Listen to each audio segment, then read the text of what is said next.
Hello, everyone. Thank you for joining us.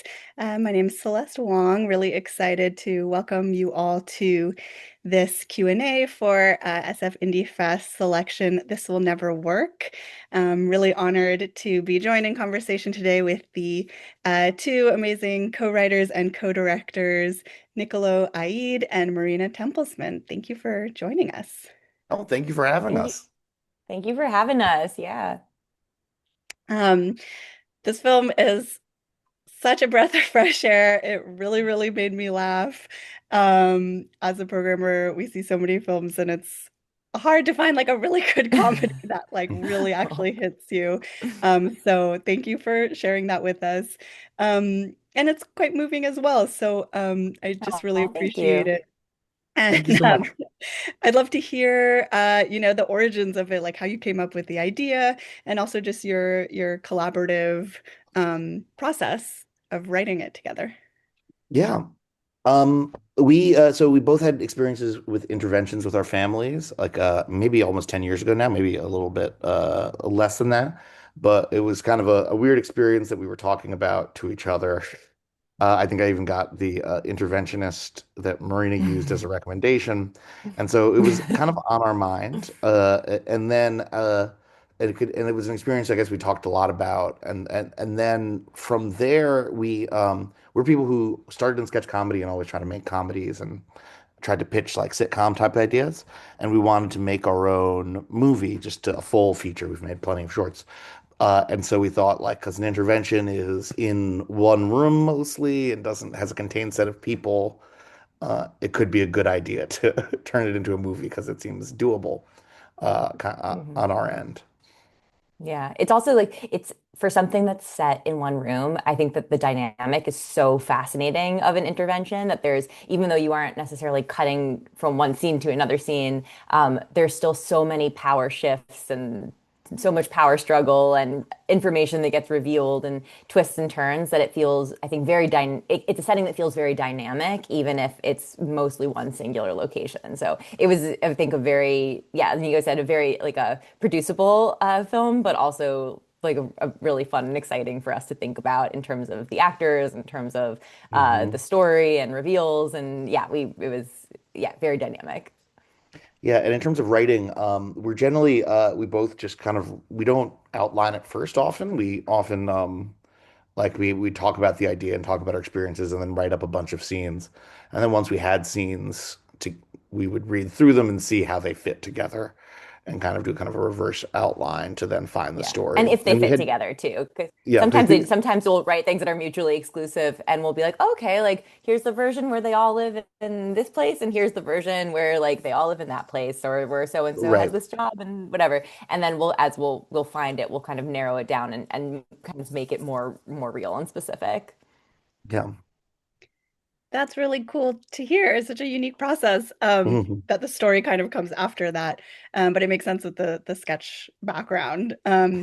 I also feel like that the setting of it all being in one room and of course having this like amazing ensemble, it feels like theater to me. Yeah. Um, in a way that's really exciting to see because I think that dynamism of live theater comes through in the filmmaking here. So I'm curious, like how you approached working with the ensemble and using that space. Like, did you have rehearsals? Did you kind of like approach it from a theater perspective? So that we didn't really have much rehearsal, but what we did do when we were casting it, we worked with an amazing casting director, Destiny Lilly, and we told her that we really were looking for people who were experienced as theater actors, because we knew we wanted to shoot it in some ways like a play with like long takes wherever we could, so that we could kind of build up the momentum of the scenes and like really let the actors sort of like find these like beats and dynamic shifts in the space. And yeah, and so that was very intentional, like trying to find people who could really like we do like 15 pages continuously, Yeah, we and then filmed for long reshoot it from periods a of second time, angle. and also all Yeah, the actors were very present for each other. yeah. Sorry, my dog just started chasing something behind me. I don't know what it is. Uh, uh, but all the actors were very present for each other. So even in those long takes, they would be there to be reactions for each other. And I think a lot of this movie play is about like just watching people's faces and seeing how people kind of react to each other. So the actors were all very talented in theater and kind of knew how to kind of play that as well. Yeah, and I think our editor Cooper Conley Currier also did a really amazing job of maintaining a kind of theater feeling to it. So even though you are there's a lot of cutting and all of that, it really I think you do really feel pretty stuck in the room in a way that's kind of compelling because of the way he worked with what we got. So yeah, I think that it was trying to make it feel very live and very present was also I think very important for the story too. Yeah, totally. And that really comes across. It's such an exciting like energy to sit with for an hour and a half. So that was definitely felt. I do want to ask um about infusing it with so much humor. I don't know that like anyone would necessarily think of interventions as like the grounds for fertile grounds for comedy, but it really, really works here. So I'm curious how you just like approached that like comedic aspect of it. Yeah, I mean, I think a couple things. I think we always just ground our things in humor. I think there's something in I think that we have it's like a family that doesn't quite believe in therapy, trying to have a ha Hail Mary pass at healing. And something about the intervention that kind of stuck out to us was that you have to kind of give your entire family story's backstory very quickly. And there are lots of things that you're like, this isn't that important. But anyway, traumatic event. Mhm. What is important is this instance here. Do you know what I mean? And it's the first time that a lot of people hear, I guess you don't tell your trauma to your family again if you've all lived through it. So you're hearing people describe it for the first time, and there are things that are like, does that feel real? Does that feel like, do I believe that's the issue? And I think all those things are kind of funny. And also the idea with therapy, I think there's something inherently funny that like therapy is something that we sometimes think like, well, this will solve that person. This will make them not as difficult, but like that's not like the purpose of therapy is like kind of have you heal your own understanding of yourself and like how you move through the world, but you can still be an asshole. But like you can still have all these things and this idea of like solving somebody else or like putting someone else's problem. All of the I think the high stakes of it, the family secrets of it, I think all those are kind of funny. Yeah. And I think there's also something in that the characters are just kind of mean to each other all the time. And it kind of builds up. So what first seems like a joke then becomes kind of crueler as it goes along. Yeah. I think there's something, just to tag on what was Nico was saying, I think there's something sort of inherently surreal and absurd about a family trying to tell a very cohesive story about itself because there's just not, no, there's not really a real way to do that. Like as we were writing, one of the things that we kind of would keep in mind was like no two people are born into the same family. So then all being together in a room as a family and trying to present that story is just a flawed premise from the get-go. And I think that's where a lot of the fun comes from.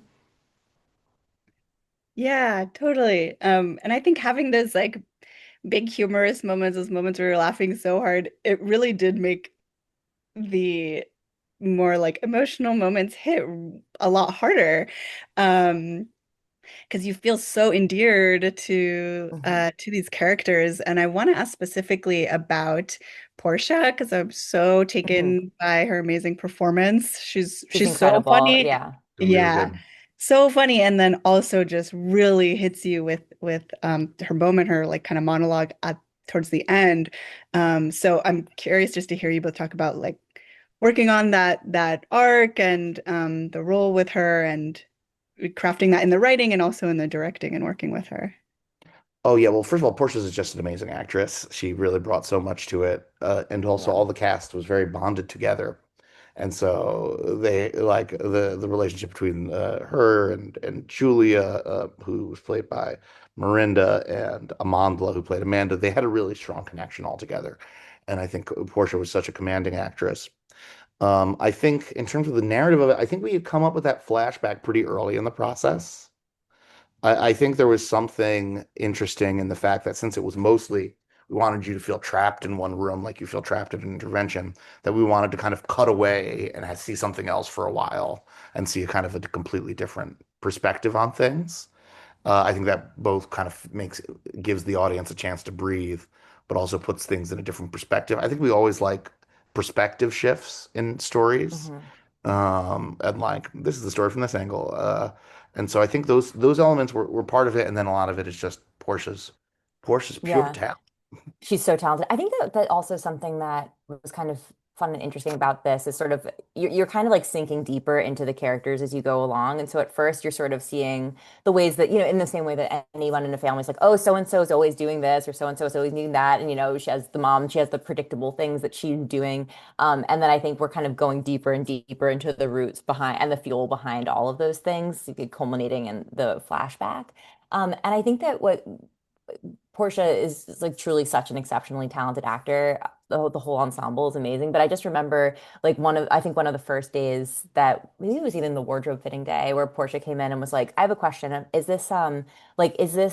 Do you think that this is a character who would like a person who would still like wear her her wedding ring like Mm. after, her husband passes away? Is that the kind of thing? She's like, 'Cause I'm still thinking about whether I would. And just like when you have actors who are thinking in those terms and asking those kinds of questions, like the best thing you can do is like just trust them to like really find profound and deep things that are there in the script, but that they can actually bring to life and that they can really, yeah, bring forward in their performances. So she's just incredible. All of the actors are really just incredible at finding those things that they connected with and still hitting the comedic notes, because those things are the kind of funnier sides of people's sort of tragic impulses. That's such a real life thing that I think anyone can probably point to their loved ones and find a few of those too. Yeah, totally. Yeah, speaking a bit more to this ensemble and to kind of like the greater dynamic of everyone. I mean, something I really love about this film is that this family is um it's so like vast in terms of the different relationships they have to each other. There's an element of like a chosen family, sort of, or just, what others might label like non-traditional family members. But they all feel really real. The dynamics feel familiar.